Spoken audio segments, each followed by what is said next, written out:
Alright, what's up YouTube?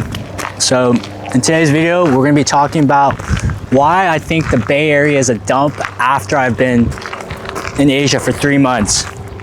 And to specify, where I am living in the Bay Area is the Peninsula, which is a very desirable neighborhood to be in. They have nice suburban neighborhoods. There's a lot of great companies out here.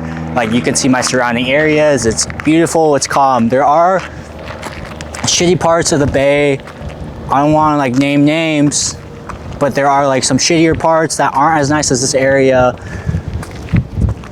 I'm not going to say them because I don't want to shit anybody, but you can just Google it, shitty parts in the Bay, and then those cities that pop up, that's what I'm talking about. And I think after being in Asia, it just comes down to value.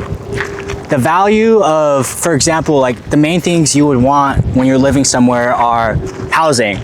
If you want to buy a pretty mid house in the Bay Area and it's built in the 1980s, it's outdated, you're going to be paying $1 million for the cheapest shithole. And if you want a nicer shithole, it's going to be 1.5. And then if you want an even better outdated house, it's going to be $2 million.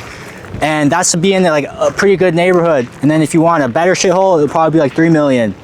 So I think the value is just outrageous, but that just shows you how important location is, because these houses are so expensive because the tech opportunity here is big here. There's a lot of great companies out here, Facebook, Google, Nvidia, and they pay a lot of high salaries. So this allows people to pay for these homes in the Bay Area. But if I contrast that to Asia, you're buying a $1 or $2 million spot, you already know it's going to be pretty nice. It's going to be pretty modern. It's going to be pretty up to date. You're not going to have to do many renovations. You know it's going to be in a good location, and the value is just unmatched. And then when I think about living somewhere as well, is the food. Food is a big part of any culture you're in, and the pricing as well as the quality.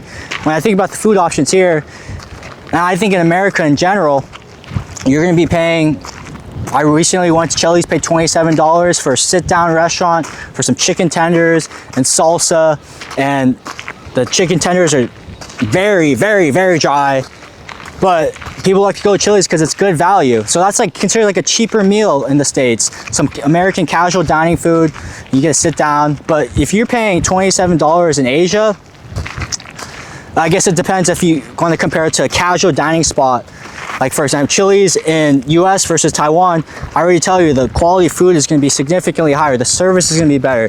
The environment in the restaurant is not going to have ripped seats. It's not going to have sticky floors. They take pride in having good service and good quality food, and you get what you pay for, it seems like. Obviously, I'm speaking from an American perspective of having the US dollar go further, so I can say these things, but the food's really important. And then also in Asia, you can also get a high quality meal for $2 or $3 just at a family mom and pop restaurant.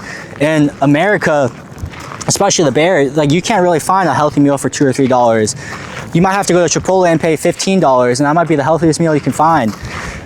And then I also think about community of people in these different locations that contribute to my quality of life. I don't know if it's because I'm on vacation mode. Watch out, Brandon.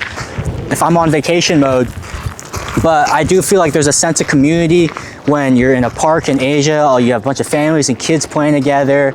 But when I come back to the Bay, you just got these like office parks, people got their badges, AirPods in, listening to some podcasts, and I could go to the park, there's nobody's gonna want to talk to me. Obviously I'm an adult, but if I had a kid, very likely that kid is going to be playing by himself.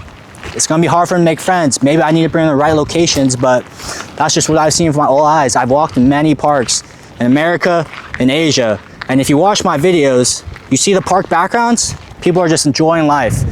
I take you on a park walk here, people are just listening to AirPods, like, oh, I gotta pay expensive rent, hella upset, like this $1 million mortgage ain't gonna pay for itself, my stock options, all this shit. Everybody's just like, you just feel in the air, you just feel the culture. I go into a coffee shop, people just feel the tension because they gotta pay this expensive rent. And you say, I can't get laid off, I can't get fired. In Asia, man, there's just a lightness in there. They don't have to worry about too much. I might be speaking from a privileged perspective, but even just watching from the outside, I see a lot of kids and adults smiling a lot more. So that's why I feel like the Bay Area is just an absolutely overpriced dump, but it goes to show you that, you know, a lot of people still want to immigrate to the US just because of the economic opportunity. I wouldn't say the quality of life is like significantly better, but I guess you get paid more, you have the opportunity to work at some companies that make a lot of money, and if that's your goal, I can see why you want to be here. People think about the Bay Area, you know, they're thinking about the tech capital of the world, OpenAI, Anthropic, Google, cutting edge tech. And then you pull up, you're in the Bay, you're like, holy shit, look at this strip mall. It hasn't changed since in the 2000s. They got faded paint.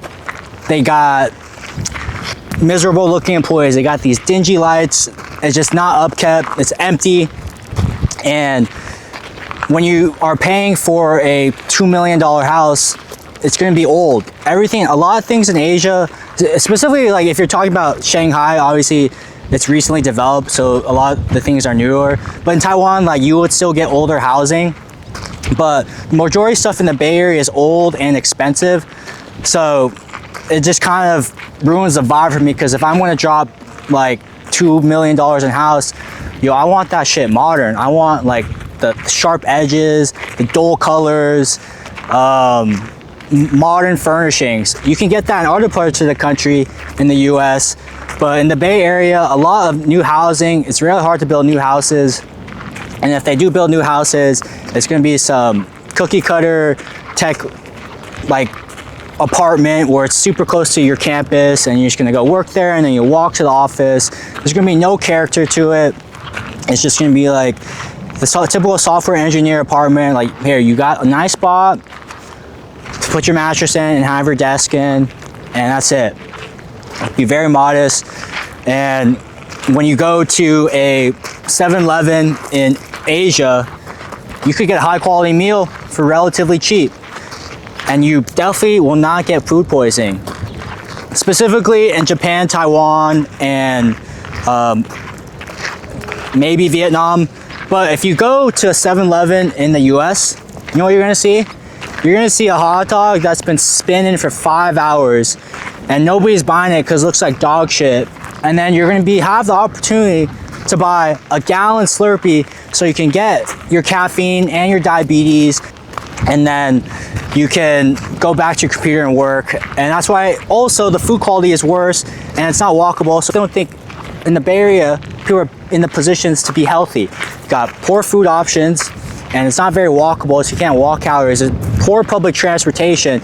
You gotta take the BART, you might get shot, I don't know. Caltrain is relatively better, but damn, you gotta drive your car to the Caltration, which is like 15 minutes, and you gotta park in the Caltration, it's gonna take another hour to get you there. But in Asia, you can literally just like walk 10 minutes down, you can drop into a tunnel, and then they take your ass to the right location, and you pop out, and then you walk. So that is more cost efficient in terms of wallets. You don't have to pay for car or gas, and it's healthier for you because you gotta walk to get places and not just sit in your car. But that's a general American problem. Going back to the Bay Area, if you've never been to the Bay Area, you're gonna expect this is like a high-tech city like Shibuya, Tokyo, and then you come here and then you got some like dingy office park, and you got some nice glass buildings, and you just got a bunch of shitty apartments around it, and maybe you got some nice ones that have been remodeled.